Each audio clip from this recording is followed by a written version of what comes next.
Wow. So no pressure today, straight after the Prime Minister. Thank you, Michelle, for the kind introduction there. Look, we have this panel of business leaders, and it's a really great time to have Olivia, Ed and David with us today. The three of them are right at the front end of consumer sentiment in Australia. So they're right at the front line of how the economy is travelling. We all talk about it in a big picture way, but they really know. So there's going to be a couple of areas that we're going to be looking at today. Obviously, we're going to be talking about the Prime Minister's speech with reform and what business wants. Technology is another area. But first, let's set the scene, and I'll throw to Olivia first. This is around the economy. So, Olivia, what are some of the trends that you're seeing? You're right at the front end, both online and in the store. Are people spending? Are people happy at the moment? It's pretty tough out there at the moment, Eric, to be honest, and I know there's been a lot of discussion around the core indicators across the Australian economy improving, but from a consumer perspective, it's pretty tough and it's patchy, and we've seen that for some time. Discretionary income isn't where it has been in previously, and so what we're seeing is consumers are really focused on value. They're focused on promotion and they're responding to sales. So I think whilst there has been some talk around improvements across the board, I think the consumer is still doing it tough and it is patchy, and we have a while to go until we see some significant improvement there. Is there, we're talking about interest rates next week. There's potentially another interest rate cut. Did you notice any change when the rates started coming down? Well, I think that everything helps, we'll say that. And I think this year, when you think about the environment that consumers have been trading into, we've had an election. We always know that impacts on consumer confidence. We obviously have inflationary pressures as well. So I think what we'll see over time, we're hoping that improves. But at this stage, it's been too early to call to say that it's definitely swept through and seen a change. It's too early to call at this stage, Eric. So look, over lunch, Ed of Uber Eats signed me up to the app. He talked me the way through it. Only at lunch, I was disappointed it took this long. I've got to say, David's lunch was fantastic, though. So, but Ed, you're in a different market, but also retail facing. So, right with the consumer, you notice trends. Your business probably got the biggest free kick it ever got through the COVID lockdown. We all saw all the bikes all over the street, and we're all at home, stuck at home ordering. But where has that turned to now? Where are we up to at the moment in terms of consumer demand? Yeah, thank you, and thank you very much for having me here today. It's a real privilege to be up here. I definitely agree with Olivia that it has been a real challenge for both businesses and consumers, and we have seen that, but I think probably what we have seen more so is the changing consumer expectations and what they are looking for. And as you said, COVID turbocharged the delivery sector 4 or 5 years ago, and I thought we had a big business in 2019. It turned out it got a lot bigger very quickly.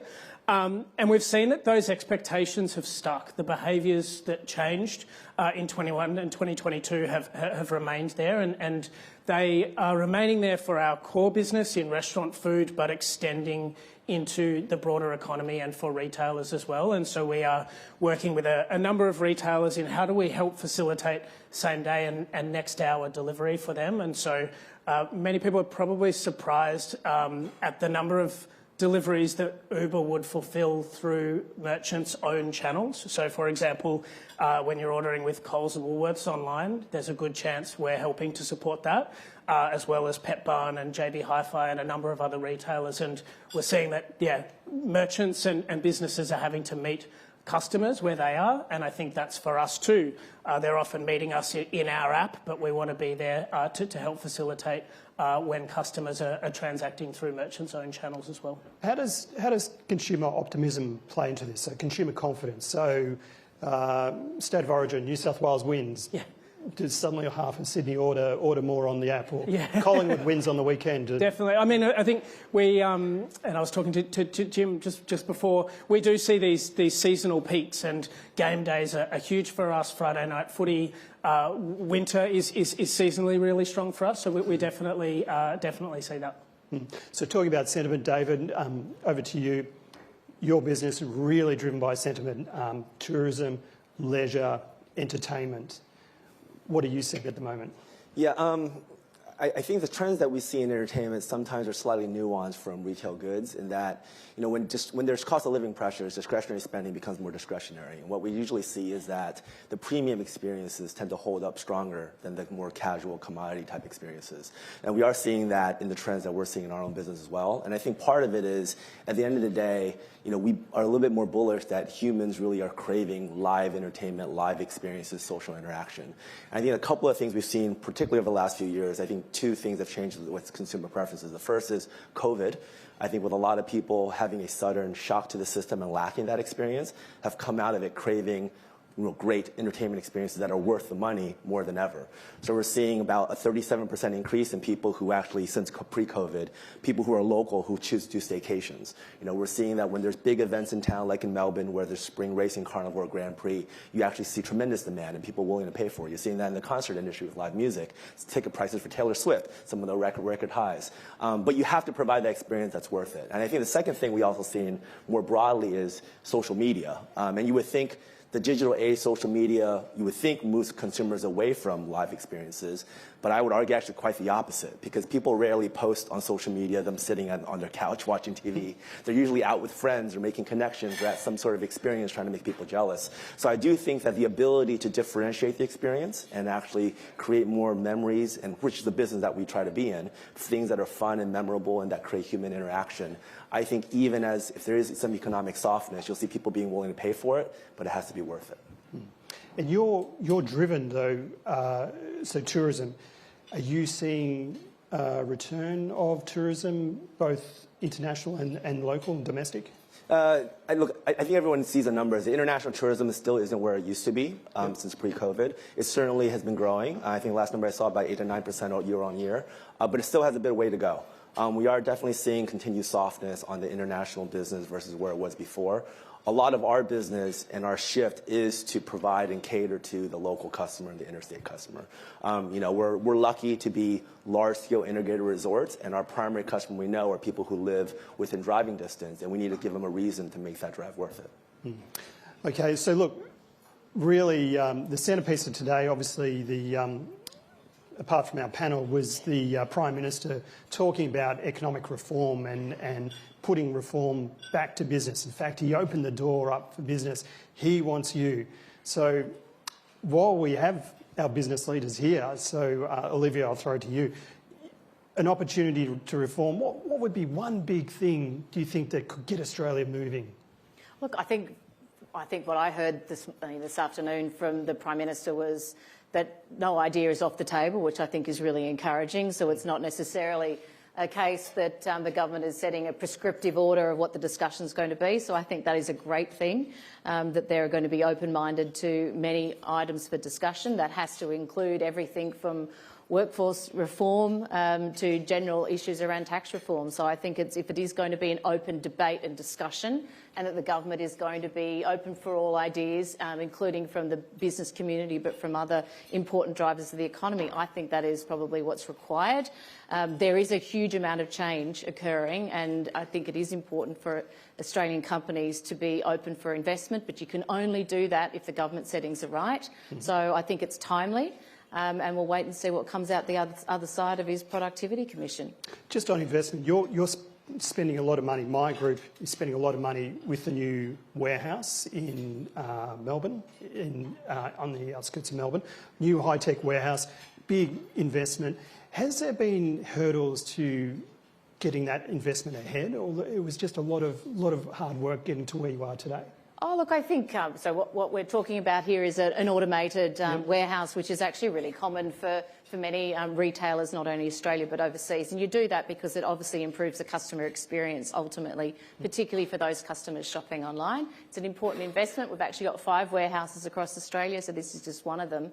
And I think that this is where it is important for companies to have confidence that the economy is going to continue to grow and prosper, and we have consumers which are going to be able to have the money to spend so that we can make this investment, because this is significant for us, but ultimately it's going to deliver a better experience from our customers. We're always focused on, yes, it's an investment from an infrastructure perspective and it's important from technology, but ultimately it's going to deliver a better experience for the customer, because the competition for Myer and all retailers in Australia is strong, and it's not from competitors here in Australia alone, it's global now. So we need to make sure that our experience, including online, is a really slick one to make sure our customers choose us over others. Yep. And Ed, in terms of your area or expertise, in terms of what you'd suggest to the Prime Minister in terms of one big reform, one big hit for a reform, what would you be thinking? If I reflect on the Labor government's first term of government, we were very heavily involved in the gig economy reform, and for the avoidance of doubt, we are pro-reform and really wanted to see that. But I guess what we were advocating for was modern reform for a modern form of work, and making sure that we have the right safety nets in place, but we are increasing innovation and new technology and new ways of working. And so we think the government struck a pretty good balance there in the first term, and I guess thematically that's what we would like to see in the second term is Australia is a better place because of safety nets, but not slowing new innovation and technology and new ways of working down. And then selfishly for Uber, as we think about policy, advocacy and reform, there's probably two things we'd love to see the government partner with us on. The first is autonomous vehicles. There's an explosion of autonomous tech and self-driving technology, particularly in the US, but also the Middle East and Europe. And we would love to work with the government to set the regulatory pathways in track to enable that here in Australia in the decades to come. And then the second is for Uber Eats, we're on the front line for packaging, and we spend so much time with restaurants about how do they have more sustainable packaging options. And it's really hard. There's a myriad of different standards across the country. When you think about recycling infrastructure, it's different at a state level and a local council, and it's really complicated. And consumers also don't know what they need to do. And everyone wants to do the right thing, but it's hard. And so we think there's an opportunity there for us to do that better in Australia. Have you been in an autonomous vehicle? Yeah, I mean, it's like, if you ever think about your first Uber ride trip, you sort of have that magical experience. Mine had a driver, though. Yeah, it did have a driver, yeah. And I guess it's a similar sort of like fast-forward moment where you're like, wow, this works and it's pretty seamless and amazing. And obviously, there's still a lot of work being done, but if I think about, I've been at Uber now for almost 9 years, and everyone's talked about autonomous being here next year, and it hasn't quite been there, but the technology is really here now, and I think in the next decade to come, we will see that play a bigger part in our cities. And David, in terms of your area, your thinking in terms of travel, tourism, leisure, is there any areas of friction you would like to see sort of eased away in terms of reform? You know, I think you referenced it earlier. Tourism, while it's not our core focus, we think it's a tremendous opportunity, not only for our industry, but I think for the country. And even having moved to Australia 2.5 years ago, Australia is a tourist destination for so many people. I mean, most people, when I told them I was moving to Australia, said it's on their bucket list to visit Australia. But then they may not understand really what Australia represents. And having been here, it's a fantastic, beautiful country. And I think that there's a tremendous opportunity to actually drive more tourism to Australia, either just as a natural country destination, but also through the fantastic events that we have, whether it's Grand Prix or Spring Racing Carnival in Melbourne, all these other things, Australian Open. So I think that we would have loved to see an increase in investment, particularly in Tourism Australia in this year's budget, but I think that there's an opportunity because tourism, hospitality in many ways is an export. It happens within the country's borders, but it's an export. And I think being able to drive the brand of the country and driving more tourism and spending from overseas, we think is an opportunity. And will also help the hospitality industry in the country recover. So by the sounds, it is still fairly fragmented. So you'd like to see more investment in, say, Brand Australia for tourism. Yeah, and also more concerted efforts to actually drive tourism, corporate group business, et cetera, into the country. Olivia, in terms of technology, that's another sort of big theme that's sort of exercising a lot of boardrooms at the moment. So your business, almost 20% of sales is online. Yeah. Your business of 4 billion sales last year. So that is quite significant. So just talk me through, you presented to investors just a few weeks ago in terms of your thinking around where technology is going. retail and the trends on technology. So if you could just sort of distill some of those sort of key points there. Yeah, look, it's obviously a key role in all businesses, and retail isn't alone. And retail traditionally has been one of the slower, I guess, parts of the economy to get onto technological advancements. But for our business, we're thinking about it from the customer perspective. So how do we make that experience better? Myer has multiple competitors, and how do we use that for an advantage? Whether that's through our loyalty business, which is all through from a data perspective, whether that's simply in store. So how do we use technology now as a way not to replace our service, but to improve it from a customer perspective? Whether that's pushing you the right products, whether that's providing a more seamless checkout experience. So really working out how do we optimise that customer experience, and then it's all the stuff in the back end. Yep. We talked about the warehouse before, so how do we use technology to improve and optimise our supply chain, for example. But for us, it's really going to be at the forefront of personalisation. It's going to mean that we can continue to compete with our direct-to-customer competitors who are all online. And for us, we're thinking about when we enhance that in-store experience, when we invest in our stores, what role can technology play to help that customer come back in store, because that's where we're going to win. That's our unique selling point. And in a way, technology is part of the productivity solution as well. So it allows your business to perform better, more efficiently, and better and a better outcome. You know, sales increase as well. Absolutely, it absolutely has to be part of the productivity discussion.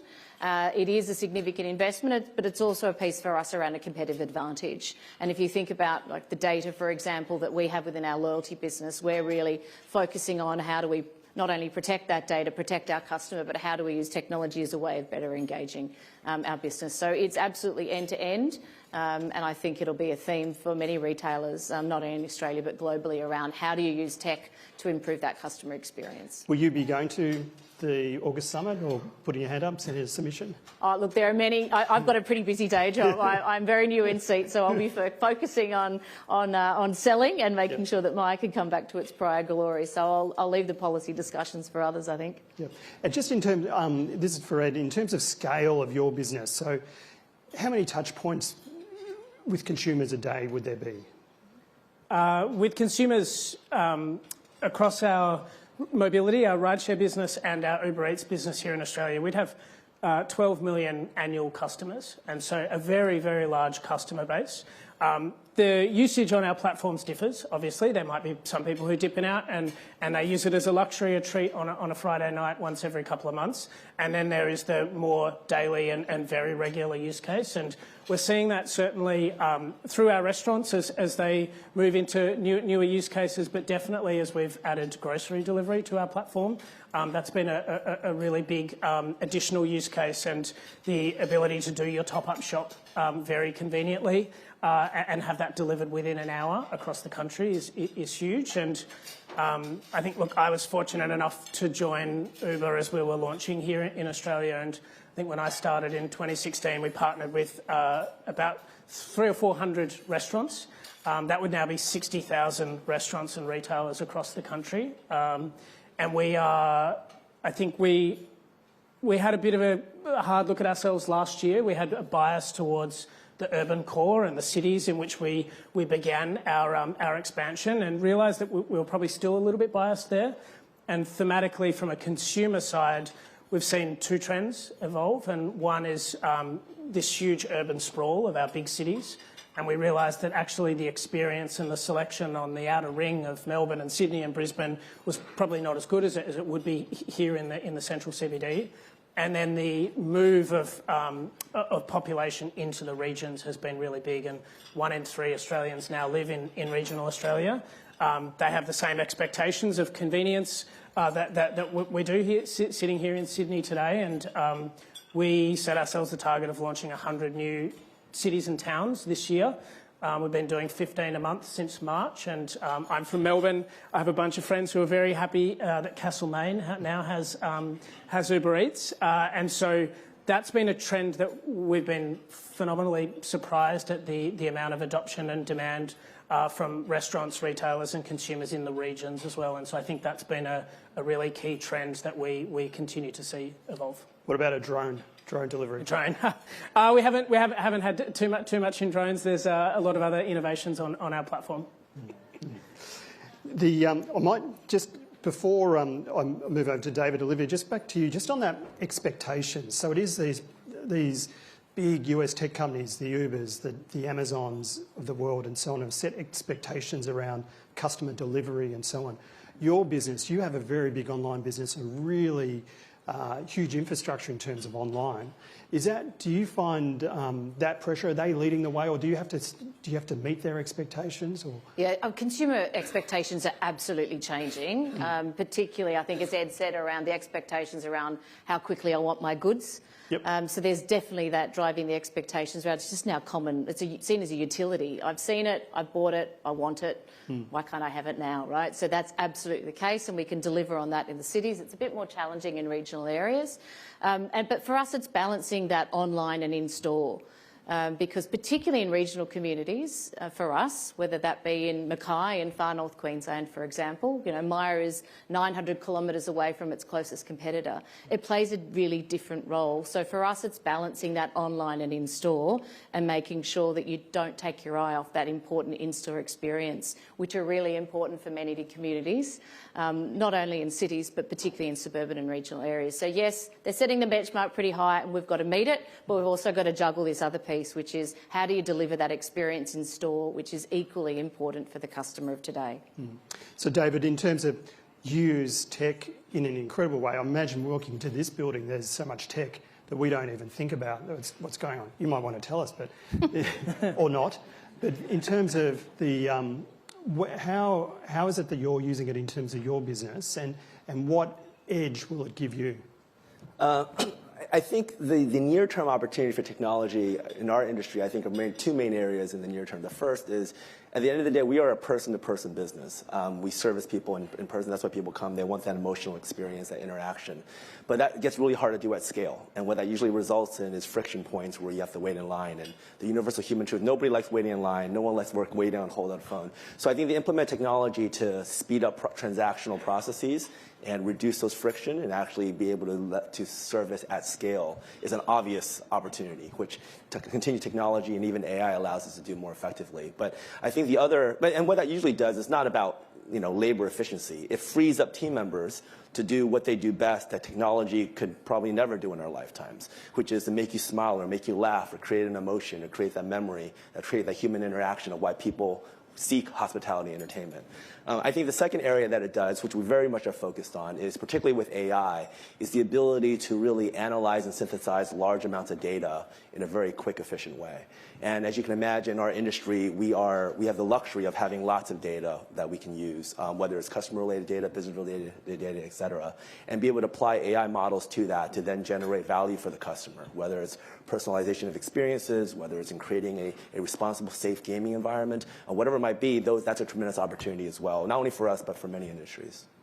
So, and I guess just to where we might sort of finish up on is probably where we started, and thinking again about the mood and what the Prime Minister was talking about.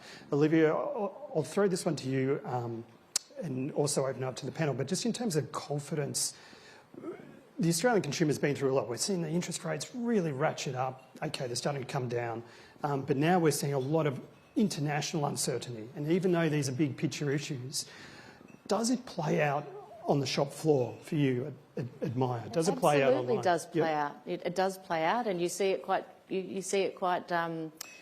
dramatically play out around what's happening globally. And there's no surprise to that, because consumers today are really connected to what's going on in the world, and it impacts on their certainty and how they think about their lives. So yes, you do see that play out, but you also see the consumer recover pretty quickly. So the news cycle day to day absolutely plays a role in consumer confidence, and you can see that because we monitor sales minute by minute, hour by hour, and you can definitely see a correlation to that, and it shouldn't be discounted. So global environment and stability are definitely a factor, and that's why having a narrative within the Australian economy about the future of Australia and where we're headed, where we're focused, and particularly government working together with business is an important one, because you've got to balance out some of the uncertainty that exists globally.